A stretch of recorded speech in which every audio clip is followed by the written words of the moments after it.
Oi, gente, tudo bem? Hoje eu tô aqui pra explicar pra vocês por que o Arthur vai operar. Algumas pessoas me perguntaram porque, na verdade, tava todo mundo envolvido com a minha história e ninguém imaginava que Arthur tava envolvido também tanto, né? E aí, quando eu avisei, eu acho que eu avisei no Snapchat, depois eu avisei no Instagram. Eu não cheguei a publicar vídeo nenhum falando sobre isso. Quando eu falei que Arthur também ia operar, algumas pessoas falaram: nossa, como assim Arthur vai operar? O que aconteceu? Né? Então eu resolvi fazer um vídeo meio que pra explicar e pra alertar também as mamães, os papais aí, que fiquem de olho, porque a saúde dos nossos pequenininhos é assunto sério, né? Então é o seguinte, Arthur ele sempre foi uma criança muito alérgica, digamos assim.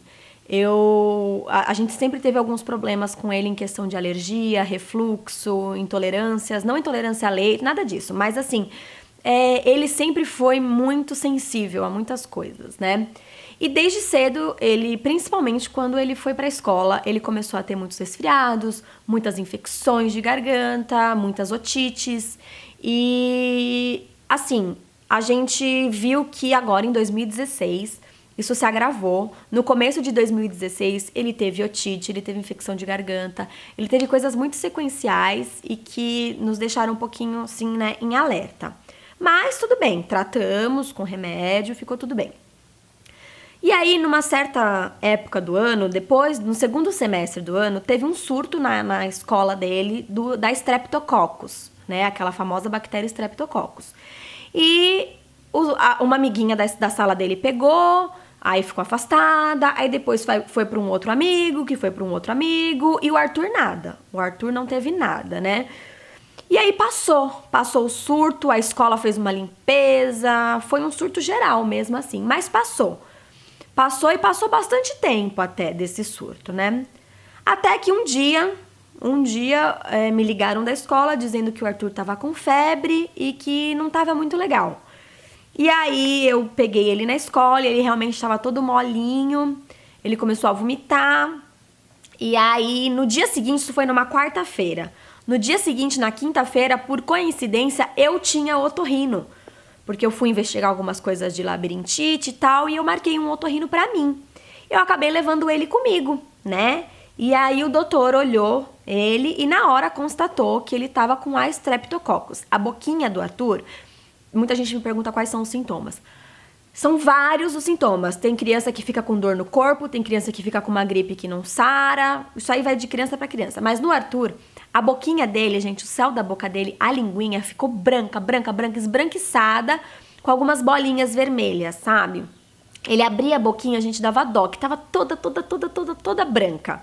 E aí o médico falou, olha, tá aqui, Streptococcus, vamos tratar.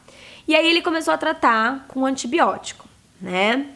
Aí ele tratou com antibiótico, ele ficou bem com esse antibiótico, ele conseguiu ficar bem. Ele ficou ausente da escola alguns dias, depois ele voltou e ele ficou bem.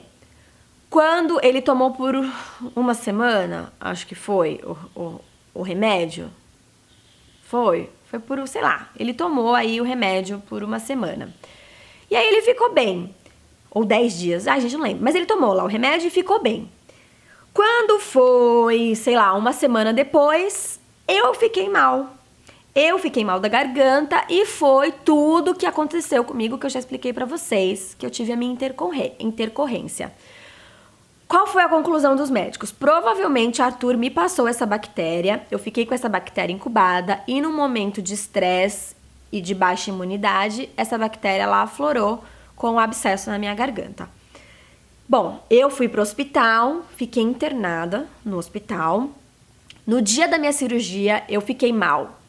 De domingo para segunda, que eu fui pro hospital na segunda, voltei para casa, voltei pro hospital na quarta-feira e lá fiquei internada desde quarta-feira. Na quinta-feira, no dia da minha cirurgia, o meu marido ele não foi no hospital acompanhar, digamos assim, a cirurgia, ele foi só no final do dia e quando ele chegou lá, eu fiquei sabendo que Arthur tinha de novo pego essa infecção. E aí ele não foi no hospital comigo porque ele tinha levado o Arthur no pediatra. E aí o pediatra detectou que novamente ele teve uma reinfecção. Isso assim, num curto prazo, sei lá, de uma semana. Ele se reinfectou, aí passou para um antibiótico mais forte ainda. Aí ele tomou um segundo antibiótico mais forte. Nesse meio tempo eu voltei para casa. terminei meu tratamento em casa, tal, e fiquei bem. Aí, 3 dias depois que eu terminei o meu tratamento, eu reinfectei. Eu tive uma reinfecção, fiquei apavorada, achando que já ia acontecer tudo de novo, corri pro hospital. Me deram aí uma tonelada de remédios, uma dose cavalar aí de um outro antibiótico muito forte. E aí eu comecei a me tratar. Nisso, o Arthur terminou o tratamento dele e 3 dias depois ele reinfectou. Ele teve novamente uma amidalite, uma infecção de garganta, né? Uma amidalite. Voltamos com ele no pediatra, o pediatra constatou, tivemos que trocar o antibiótico. E aí, nós dois começamos a fazer esse tratamento para essas reinfecções. E aí, quando nós terminamos o tratamento, assim, a minha médica que me acompanhou ficou, assim, de boca aberta, do tipo, eu nunca vi isso acontecer, como assim, sabe? Vocês se reinfectando. E aí, nós sugerimos que eu e o Arthur fôssemos separados por uma semana. Então, quando a gente terminou a nossa medicação, nós nos separamos. O Arthur passou 4 dias na minha sogra e eu fiquei em casa. E assim, nós não nos reinfectamos. Então, a gente acha que realmente a gente conseguiu segurar aí as bactérias e não nos retransmitimos e não nos reinfectamos.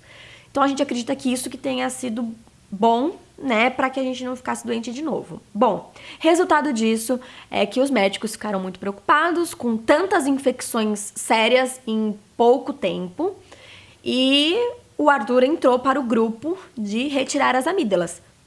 Em criança, eles tentam retardar isso, mas no caso do Arthur não tem como, porque já ficou meio que provado que ele precisa. E aí, o pediatra mesmo já indicou pra gente procurar um otorrino para fazer a cirurgia. Quando nós fomos ao SEMA, o otorrino de lá, ele pediu aquela sei lá o quê, pra ver, além das amígdalas, pra confirmar, né, um exame ali que as amígdalas dele precisam ser retiradas, pra ver carne esponjosa, adenoide. E aí ele fez o exame e aí confirmou que como é que é o nome? As amígdalas deles significa que elas são aumentadas. E que elas são aumentadas, por isso só já é recomendado tirar, porque elas interferem na passagem de ar, né? E isso acarreta em muitos problemas para a criança, não só respiratórios, mas de formação óssea, de respiração, apneia durante o sono. Então, assim, isso acarreta em muitos problemas para a criança. E aí foi confirmado também que ele tem adenoide. Ele tem 30% de adenoide e o médico falou que ela se forma até uns 8 anos. Então, se com 5 ele tem 30%, com 8 ele vai ter 60%, 70%. E isso não é legal. Então, a gente já vai aproveitar e ele já vai tirar a adenoide, já vai fazer a cirurgia da adenoide e das amígdalas. E o médico falou que depois disso ele vai ter vida, né? Ele vai parar com muitas coisas que ele tinha, a respiração dele vai melhorar muito, a dentição dele vai melhorar. Então, é uma coisa que realmente foi necessária, tá? Então, a gente tá conversando bastante com ele já sabe o que vai acontecer, a gente tá tentando passar da forma mais lúdica e mais tranquila possível, ele já tá super feliz que vai ter que tomar um monte de sorvete, e eu também pretendo aí vir contando pra vocês como é que é esse processo. Dizem que pra criança não dói muito, eu sei que pra mim dói, pra criança não dói, né, fazer essa cirurgia. Não é que não dói, é porque os nervos de dor ainda não são formados. Então, provavelmente, ele só vai sentir um incômodo. Ele não vai sentir dor. Graças a Deus que venha toda a dor pra mim, pra ele não, né? Mas é por isso que ele vai fazer a cirurgia, tá? Provavelmente, quando vocês assistirem esse vídeo, eu já vou ter operado. Ele eu não sei se vai ter operado, mas provavelmente eu já vou ter operado. Por isso que eu até tô gravando esse vídeo, pra eu conseguir falar com vocês e contar pra vocês, tá? Mas é isso, marcamos a cirurgia também do Arthur. Arthur vai fazer, é uma coisa necessária. E mamães, papais, fiquem de olho aí nos filhos de vocês. Qualquer sinal de infecção, sei lá, durante o sono, forma estranha da criança respirar, procurem um otorrino, porque pode ser feita uma cirurgia cedo, que não vai acarretar em tantos problemas pra criança e que, na verdade, vai mudar a vida pra melhor da criança, tá bom? Mas é isso, tá, gente? Estamos aqui ansiosos por essa cirurgia, pelo nosso pequenininho passar por isso, mas é uma coisa necessária. A gente tá vendo isso como um bem maior pra ele, né? Isso que é importante. Deus tá na frente e acima de tudo, tá bom? Então é isso, espero que vocês tenham gostado desse vídeo. Um grande beijo Fiquem com Deus e até os próximos vídeos. Tchau, tchau!